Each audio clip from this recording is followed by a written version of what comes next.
নূর দিলাম, আলো দিলাম, আর একটা কিতাব দিলাম। নূর হতেছেন জনাবি মুহাম্মদ রাসূলুল্লাহ সাল্লাল্লাহু আলাইহি ওয়াসাল্লাম, আর কিতাব হতেছেন কোরআনুল কারীম। বলুন আলহামদুলিল্লাহ। আল্লাহ পাক বলেন ওয়াজ্জাআকুম মিনাল্লাহি নূর। আল্লাহ পাকের হাবিব তার শান, মান, ইজ্জত, মর্যাদা সব থেকে বেশি, কিন্তু কেন আল্লাহ তো চাইলে সূর্য সঙ্গে তার তুলনা করতে পারতেন, চন্দ্রের সঙ্গে তুলনা করতে পারতেন। চন্দ্র যদি হাজারবার চেষ্টা করে আরেকটি নতুন একটি চাঁদ চেষ্টা করে আরেকটি চাঁদের জন্ম দিতে পারবে না। সূর্য যদি হাজারবার চেষ্টা করলেও আরেকটি সূর্যের জন্ম দিতে পারবে না। আর একটি আলো থেকে যেমন দেখেন নোয়াপাড়াতে বিদ্যুৎ নেই, কিন্তু 7 দিন পর্যন্ত এনার্জি করে দিয়েছে, ওইখানে বিদ্যুৎ নেই। কি জায়গাতে ভূমির মধ্যে বা মোমবাতিতে আলো আছে, ওই আলো একজন দিতে পারবে, 100 জন দিতে পারবে, সহস্র জন দিতে পারবে। এই জন্য আল্লাহ পাক বলেছেন ক্বাদ জাআকুম মিনাল্লাহি নূরুন ওয়া কিতাবুন। আল্লাহ পাক বলেন আমি নূর দিলাম, আলো দিলাম, যেই নূরটা হতেছেন জনাবি মুহাম্মদ রাসূলুল্লাহ। সবাই বলুন সাল্লাল্লাহু আলাইহি ওয়াসাল্লাম। কারণ তার আল্লাহ পাকের পক্ষ থেকে জ্ঞান এসেছে, আলো এসেছে, নূর এসেছে। আর আল্লাহ পাক এত সুন্দর করে তাকে শিক্ষা দিয়েছেন। বস্তুত কথা হলো বলে আপনি আমি দেখতে পাই যে বিশ্বনবী মুহাম্মদ রাসূলুল্লাহ সাল্লাল্লাহু আলাইহি ওয়াসাল্লামের জন্য এই পৃথিবীতে রিসালাত নবুয়তের জন্য অতি গুরুত্বপূর্ণ একটা জিনিস আপনি আমি দেখতে পাই। পৃথিবীতে রাজনৈতিক নেতারা নেতা, দার্শনিক নেতা, নবী মুহাম্মদ সাল্লাল্লাহু আলাইহি ওয়াসাল্লামের একজন নেতা। এটার মধ্যে পার্থক্য সূচিত হলো এই পৃথিবীর যত মানুষ আছে সকলের কথা বলে তার মন মস্তিষ্ক প্রশোচিত জ্ঞান দিয়ে। আর নবী পয়গম্বররা কথা বলেন সব কিছু আল্লাহ তাআলার পক্ষ থেকে, তাদের মন মস্তিষ্ক প্রশোচিত জ্ঞান দিয়ে কথা বলেন না। আল্লাহ বলেন ইয়ানতিকু আনিল হাওয়া ইন হুয়া ইল্লা ওয়াহয়ুন ইউহা।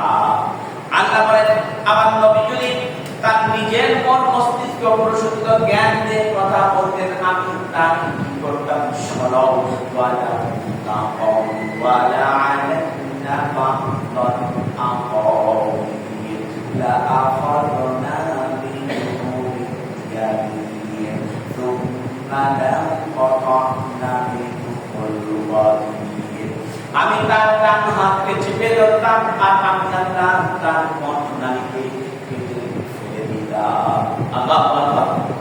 কারণটা হলো আল্লাহ রাব্বুল আলামিনের পক্ষ থেকে এসেছে জ্ঞান, আলো, সব কিছু তিনি আল্লাহ পাক দিয়েছেন। আল্লাহ বলেন যদি আমি ফেরেশতাদের মধ্য থেকে কোনো কাজ করতাম, যদি মনের প্রোগ্রাম দিতাম, যদি পৃথিবীর মাটিতে যদি ফেরেশতারা বসবাস করত, কারণ ফেরেশতাদের মধ্য থেকে যদি নবী হতো আমাদের জন্য ভালো হতো না।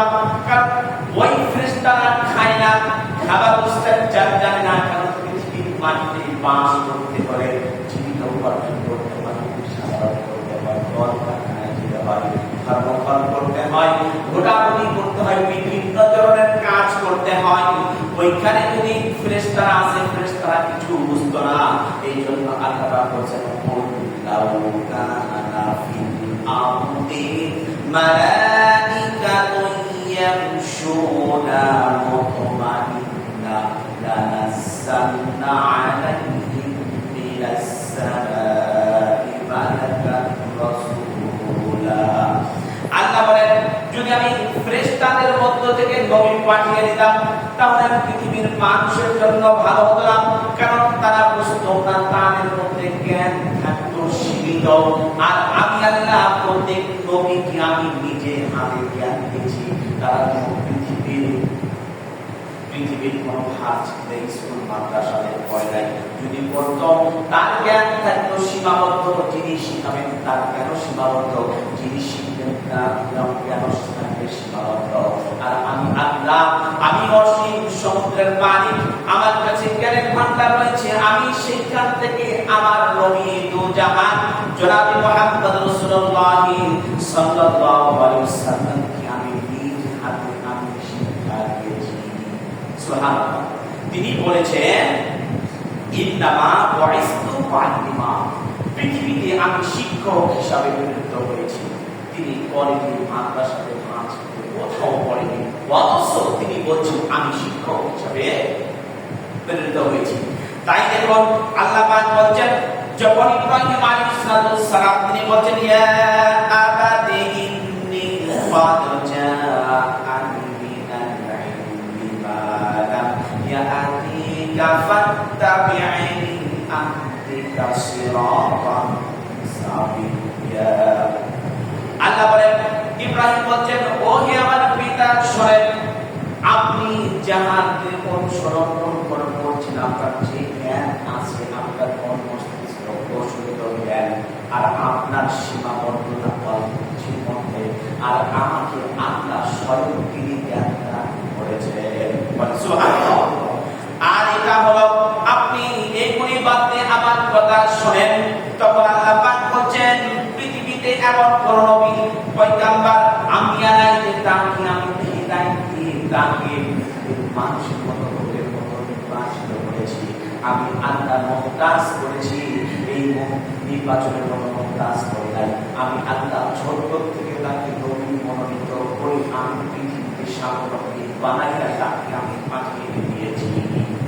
কারণটা হলো আপনি আমি যদি দেখতে পাই পৃথিবীতে যত নবী পয়গম্বর যত নেতা এমপি মন্ত্রীরা আছেন সবাই জাতির জন্য এলাকার জন্য কল্যাণের জন্য কথা বলেছেন। যেমন ওয়ালাকাদ বা'আথনা ফি কুল্লি উম্মাতির রাসূলা আন ইয়া'বুদুল্লাহা ওয়া ইয়াজতানিবুত তাগুত। যে যে জাতির উপর নবী পয়গম্বররা এসেছেন সকলেই বলেছেন সব তোমরা এক আল্লাহর ইবাদত করো, আল্লাহ ছাড়া কোনো কারো ইবাদত করো না। তিনি হতেছেন আমাদের মনিব, তিনি হতেছেন আমাদের ইলাহ, তিনি আমাদের মালিক, তিনি ছাড়া আর কোনো ইলাহ আইবাদত কেউ নেই। সুতরাং তার কাছে আমরা ফিরে যাব। আপনি আমি যেভাবে চলি না কেন, যেভাবে কাজ করি না কেন, এটা সম্পূর্ণতার হিসাব দিতে হবে তার কাছে নিয়ে। এরপরে বলার পরে নবী পয়গম্বরদেরকে পাঠানোর উদ্দেশ্যটা কি ছিল সেই সম্পর্কে আল্লাহ পাক বলেন সাহাবী کرام রাদিয়াল্লাহু তাআলা আনহুম নবীজিকে জিজ্ঞাসা করেন হুজুর আপনি যদি না আসতেন তাহলে কি হতো, আপনার পাঠানোর উদ্দেশ্যটা কি?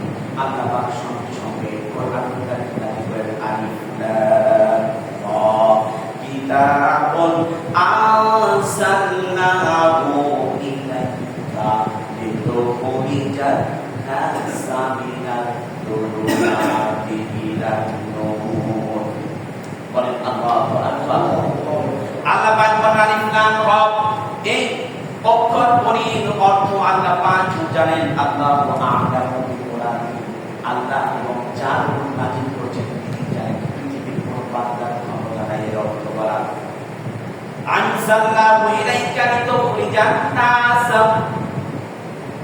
আমার মিশন এবং ভীষণ হইতাছে লিতুখরিজান নাস মিনাত যুলুমাতি ইলান নূর, মূর্তিগত অন্ধকার থেকে জমান করা অন্ধকার থেকে টেনে বের করে আমি আলোর সন্ধান দিয়ে দিব।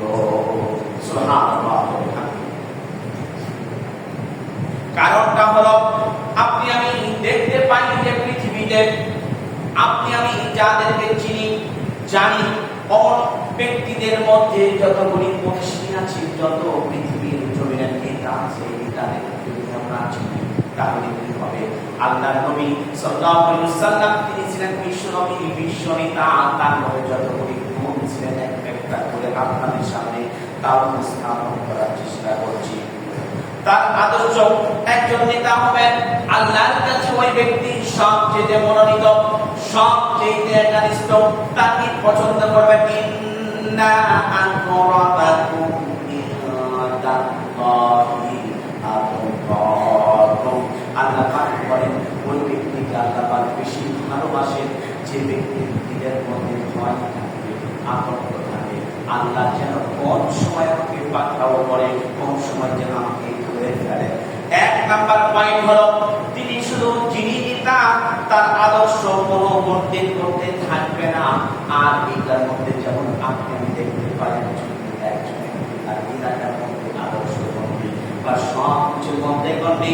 আল্লাহ পাকের হাবিব এমন একজন নেতা ছিলেন, এমন একজন নবী ছিলেন, আল্লাহ রাব্বুল আলামিনের হাবিব বলেন তাকে আল্লাহ বলেন স্বয়ং আমার নবীর আমার আদর্শটাকে পুরো বিশ্বময় আমি আল্লাহ ছড়িয়ে দিয়েছি। সুবহানাল্লাহ। এরপরে দ্বিতীয়টা হলো তার এমন ভাবে কিসমত হবে, তার এমন ভাবে কথা হবে, চিন্তা চেতনা হবে, শুধু মানুষের জন্য নয়, এই জাতির জন্য, পুরো বিশ্ববাসীর জন্য।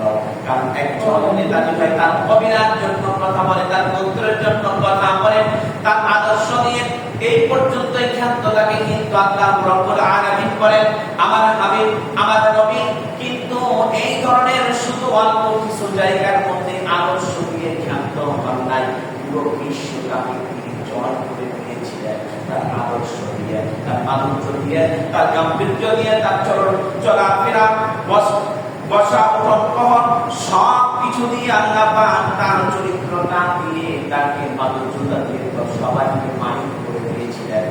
আর তৃতীয় নাম্বার হলো নবীদের চরিত্রের সব আল্লাহ পাক দিয়েছেন। কারণ পৃথিবীতে আপনি আমি কোথাও চাকরির জন্য অফিস আদালতে যদি যাই, সেটা হলো যে চাকরি সনদ নিয়ে আসো, তখন চেম্বার মেম্বার সিট থাকবে, ওই মেম্বার আপনাকে আমাকে সার্টিফাই করে দিয়েছে যে আমার চরিত্র ভালো, আমি যদি নাচা খাই এতেও আমার চরিত্র ভালো, আমি যদি মদ খাই তারপরেও ভালো, আমার যদি বিয়ে দিয়ে শুয়ে থাকি তারপরেও আমার চরিত্র ভালো। কারণ যদি আমাকে যদি না বলে দেয়, এইটা যদি সিল দিয়ে সই করে না দেয়, খুরশিদ কানে দ্বিতীয়বার যদি যায়, আমার নির্বাচনের সময় আমি তাকে কোনো ভোট দেব না, বলে ঠিক কিনা? আর আল্লাহ পাক বলেন আমার নবী এমন একজন নবী, আমার এমন একজন হাবিব, আমার এমন একজন পয়গম্বর, তাকে আমি বিশ্ব নবী বানিয়েছি, বিশ্ব নেতা বানিয়েছি তার চরিত্রে। ওয়া ইন্নাকা লা'আলাহু খুলুকিন আযীম। আল্লাহ পাক বলেন নবী হে, আপনাকে পুরো পবিত্র পুরো বিশ্বের চরিত্রের আধার বানিয়ে দিয়েছি। জোরে বলেন সুবহানাল্লাহ। কারণ বিশ্ব নবী সাল্লাল্লাহু আলাইহি ওয়াসাল্লাম এমন একজন চরিত্রের আধার ছিলেন। সাহাবী কিরাম রাদিয়াল্লাহু তাআলা আলাইহিম আজমাইন এসে যখন মাইশা সিদ্দিকা রাদিয়াল্লাহু তাআলাকে জিজ্ঞাসা করলেন, মাইশা আপনি তো নবীর কাছে থাকার সময় বেশি পান, তাহলে আপনি বলেন তো দেখি আমাদের নবীর চরিত্রটা কেমন ছিল? মূলত পক্ষে আমি যত আল্লাহ করেই করি না কেন, আমার চরিত্র সম্পর্কে জানবে সব থেকে বেশি আমার বউ, আমার স্ত্রী। এরপর দ্বিতীয়ত জানবে আমার কাজের লোক, কাজের ওয়া, বাসায় যারা থাকে তারা। তৃতীয়ত জানবে আমার বন্ধু।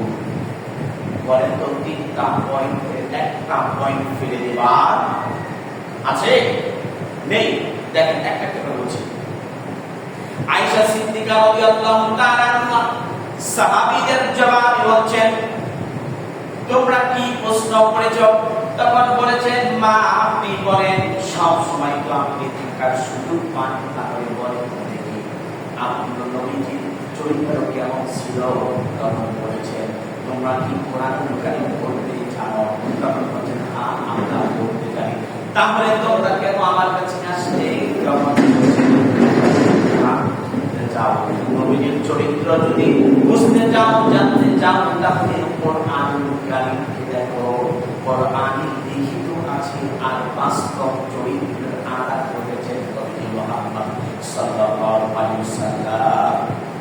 বলার সঙ্গে সঙ্গে বলছেন, ওয়া উম্মুল মুমিনিন মাইশা সিদ্দিকা রাদিয়াল্লাহু তাআলা আনহা তখন বলছে, আর কোনো প্রশ্ন কোনো কথা চলবে না। দ্বিতীয়ত পয়েন্ট, যদি তোমরা নবীর চরিত্র সম্পর্কে যদি জানতে চাও, বুঝতে চাও, তাহলে নবীর 23 বছরের জীবনী দেখো।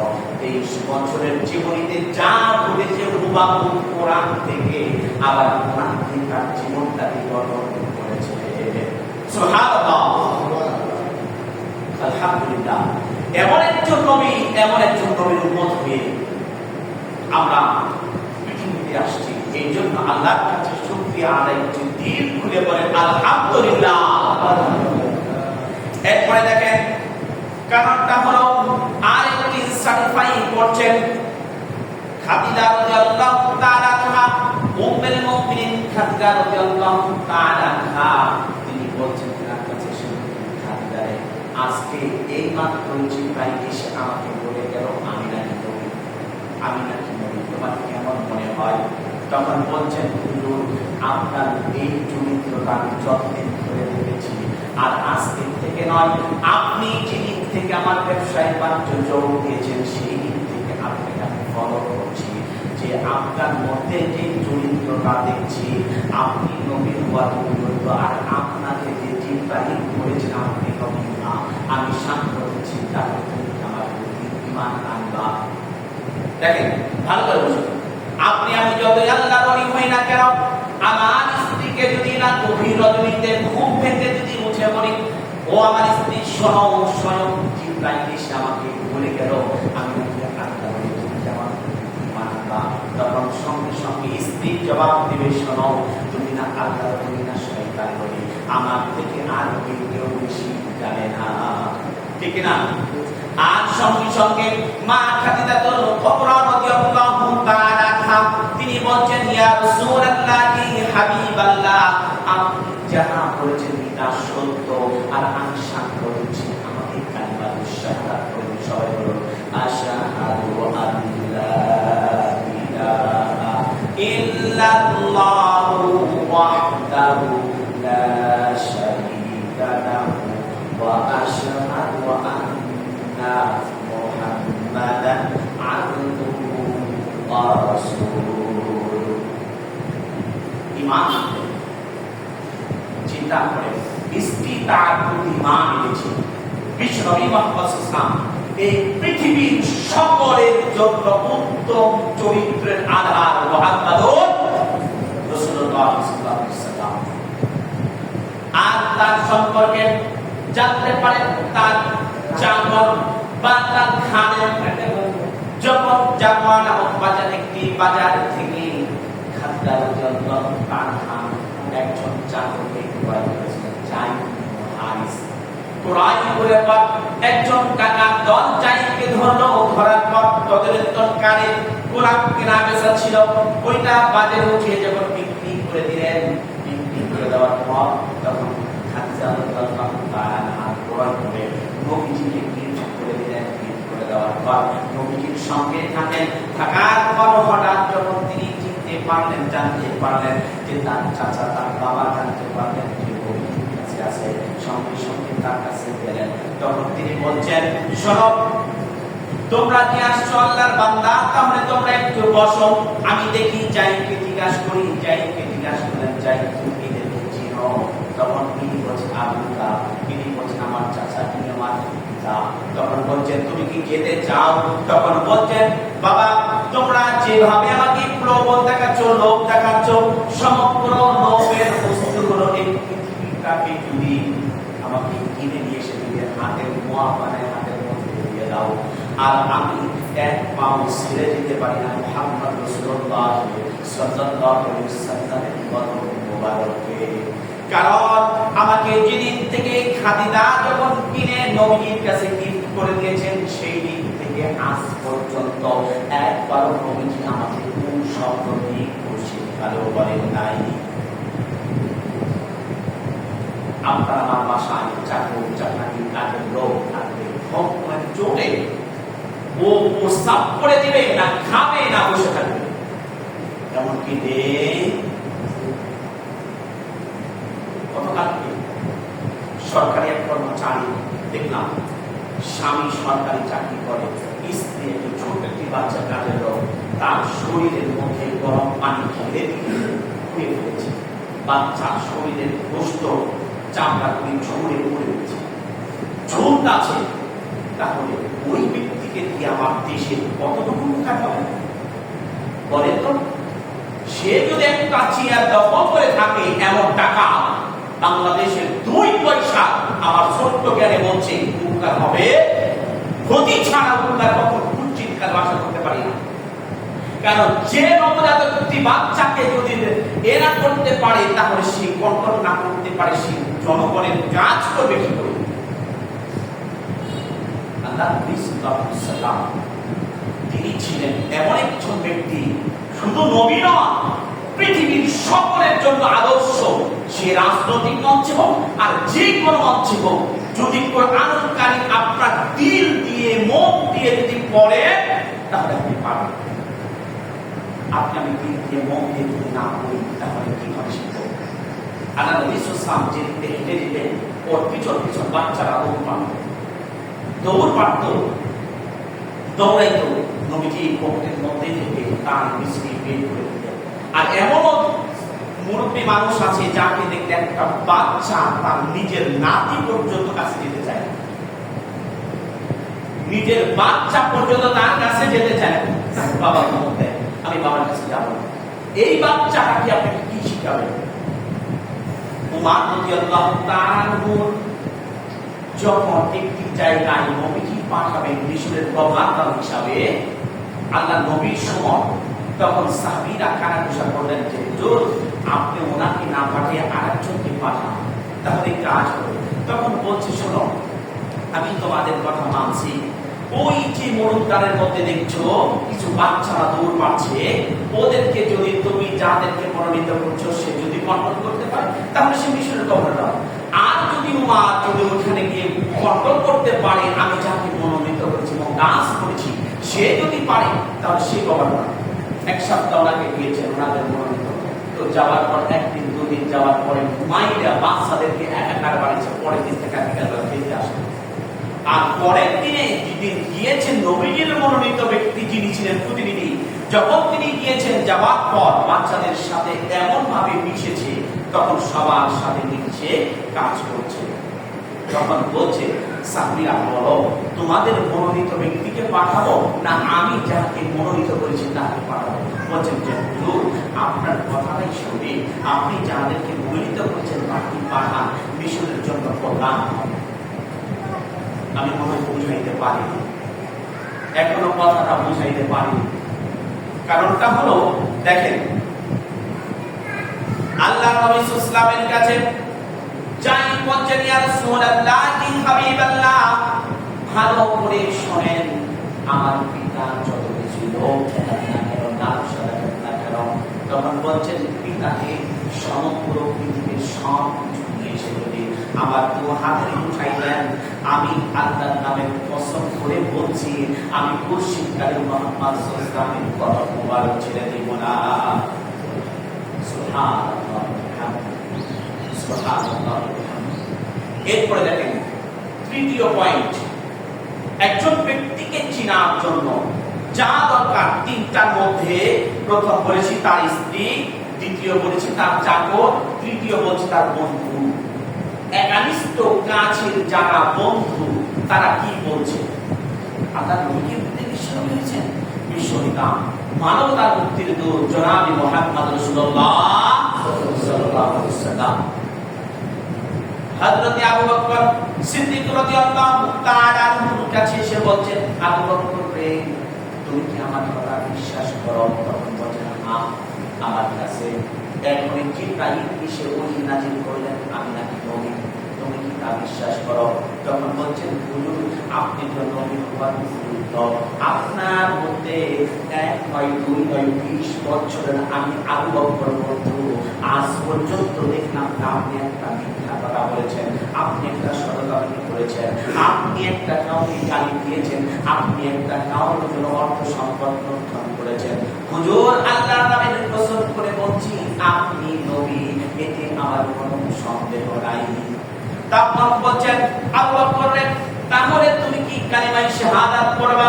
সঙ্গে সঙ্গে আবু বকর বলছেন, ইয়া রাসূলুল্লাহ, হাবিবাল্লাহ, হাতটা পারে দিয়ে বলছেন, আমাকে পড়াই দিন কালিমা শাহাদাত। সবাই বলো, আশহাদু আল্লা ইলাহা ইল্লাল্লাহু ওয়াহদাহু লা শারীকা লাহু ওয়া আশহাদু আন্না রাসূল। কেমন নবী? প্রথমে বলেছি আপনার আমার হিদায়াতের জন্য তিনাকে আলো হিসাবে পাঠিয়েছেন।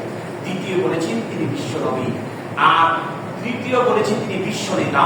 এখন বলবো কেমন নবী ছিলেন। আর নবী তো ছিলেন সকলই। আপনি আমি যতটুকু জানি 1,24,000 মতান্তরে 2,24,000, মানে এই শব্দটা কাউন্ট না করে অসংখ্য নবী রাসূল ছিলেন, কোনো এইটার মধ্যে সন্দেহ নেই। অসংখ্য নবী রাসূল ছিলেন। তবে ডাইরেক্টলি ভাবে কোরআনুল কারিমে 25 জন নবীর নাম উল্লেখ আছে, আর 2 জন নবীর নাম উজ্জ্বল আছে। এখন দেখেন আল্লাহর নবী কেমন ছিলেন, তাকে কিভাবে প্রেরণ করেছিলেন। আর আপনার আমার জন্য নবীকে পাঠানোর পর আপনার আমার কিভাবে ভাগ্য হয়ে গেছে, একবার সবাই দিল খুলে বলুন আলহামদুলিল্লাহ। ওয়ালাকাদ আরসালনা নূহান ইলা কওমিহি, আল্লাহ বলেন আমি নূহ আলাইহিস সালামকে তার কওমের জন্য আমি পাঠিয়েছি।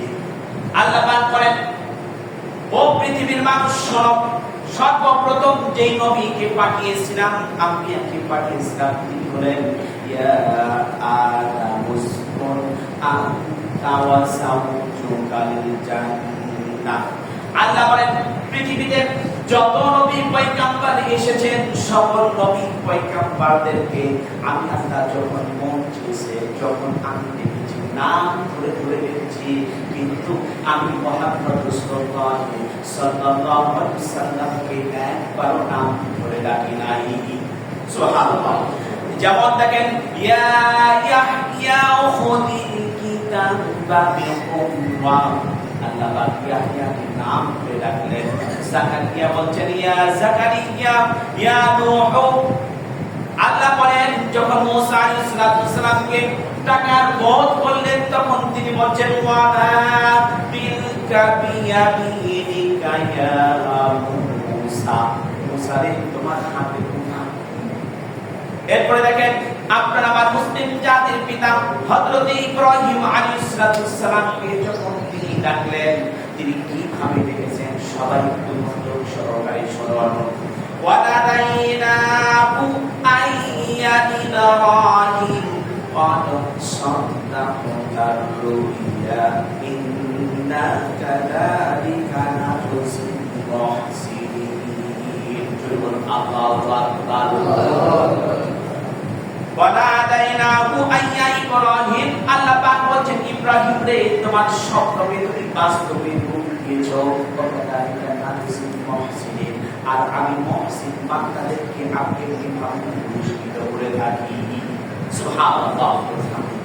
আবার দেখেন পুরো কোরআন শরীফ সূরাতুল ফাতিহা থেকে নিয়ে শুরু করে সূরাতুন নাস পর্যন্ত 30টি পারা আছে। এই 30টি পারার মধ্যে 114টি সূরা আছে আর 114 শান্তি মঞ্জিল আছে। আপনি যদি প্রত্যেকটা সূরা একটা করে অক্ষর দেখেন, ইয়া মুহাম্মদ ইয়া আহমদ শব্দ কোথাও নাই, ডাইরেক্টলি মুহাম্মদ সাল্লাল্লাহু আলাইহি ওয়াসাল্লাম কিভাবে বলছেন দেখেন সূরাতুন নূরের মধ্যে 18 নাম্বার পারাতে বলছেন, 8 নাম্বার পৃষ্ঠায় 5 নাম্বার লাইনের 36 নাম্বার আয়াতে বলছেন লা তাজআলু দুআ আর-রাসূলি বাইনাকুম কাদুআই বা'দাকুম বা'দা। আল্লাহু আকবার। আল্লাহ বলেন লা তাজআলু দুআ আর-রাসূলি, ও পৃথিবীর মানুষরা সব যেমনি ভাবে আমি কি করে নবীদেরকে নাম ধরে রেখেছি, কিন্তু তোমরা কখনো আমার নবীকে নাম ধরে রেখো না। আপনার আমার নবীর শান এবং মর্যাদা কেমন ছিলেন দেখেন। আল্লাহ রাব্বুল আলামিন বলেছেন আমি তো নিজেই নাম ধরে রাখিনি, তোমরা কেন রাখবা। আর কবিরার জন্য আমি নবী প্রেরণ করেছি, গোত্রের জন্য নবী প্রেরণ করেছি, কওমের জন্য করেছি, কিন্তু আপনার আমার নবীকে কখনোই কওমের জন্য গোত্রের জন্য নবী করে পাঠান নাই। সুবহানাল্লাহ। কুল ইয়া আইয়ুহান নাসু ইন্নী রাসূলুল্লাহি ইলাইকুম জামিআ। হে নবী, আপনি বলেন সমগ্র বিশ্বের মানব জাতির জন্য, সকলের জন্য আমি নবী করে পাঠিয়েছি। যে বলেন আল্লাহু আকবার। আল্লাহ পাক বলেন বান্দারে, আমি তোমরা দেখতে পারো আমি কিভাবে নবীর শান, মান, মর্যাদা, ইজ্জত সব কিছুকে উদ্রেক করে দিয়েছি সকল নবীদের উপরে। আল্লাহ পাক বলেন দেখো তোমরা যখন বলো আলহামদুলিল্লাহি রাব্বিল আলামিন, আমি শুধু কারণ সকল জগতের মালিক আলামিন, আমি সকল প্রশংসা করছো। আলহামদুলিল্লাহি রাব্বিল মুসলিমিন বলতে পারতাম, আলহামদুলিল্লাহি রাব্বিল মুত্তাকিন বলতে পারতেন, আলহামদুলিল্লাহি রাব্বিল মুরসালিন বলতে পারতে, এমন করে বলি নাই। আমি বলেছি কি সবাই বলুন আলহামদুলিল্লাহি রাব্বিল আলামিন। আল্লাহ পাক বলেন বান্দারে আমার নাম আলহামদুলিল্লাহি রাব্বিল আলামিন, আর আমার নবীকে আমি কি করে পাঠিয়েছি শোনো।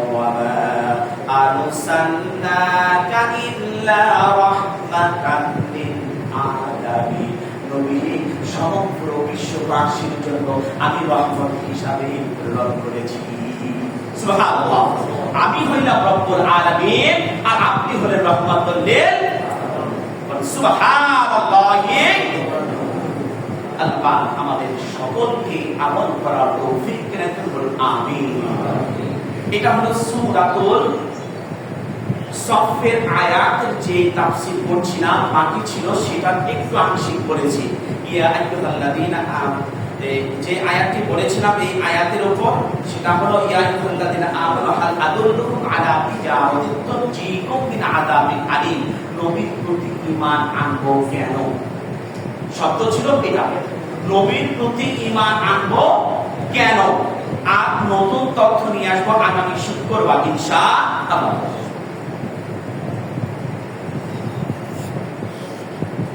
আলহামদুলিল্লাহ নাহমাদুহু ওয়া নাস্তাঈনুহু ওয়া নাস্তাগফিরুহু ওয়া নু'মিনু বিহি ওয়া নাতাওয়াক্কালু আলাইহি ওয়া না'উযু বিল্লাহি মিন শুরুরি আনফুসিনা ওয়া মিন sayyi'ati a'malina।